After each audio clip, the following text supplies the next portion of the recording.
করো না, তোমার সন্তানকে গালি দিলে তুমি বরদাস্ত করো না, তো নবীরে গালি দিলে তুমি কেমনে বরদাস্ত করো না? আফসোসের সাথে কথাগুলো বলতে হয় আমাদের।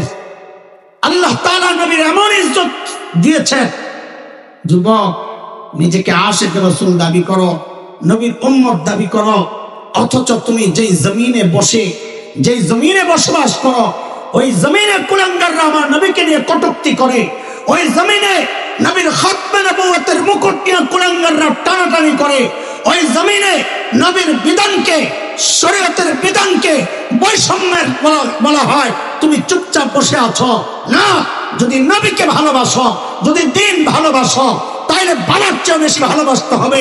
তোমার বাবারে গালি দিলে তুমি বরদাস্ত করো না, তোমার সন্তানকে গালি দিলে তুমি বরদাস্ত করো না, তো নবীরে গালি দিলে তুমি কেমনে বরদাস্ত করো না?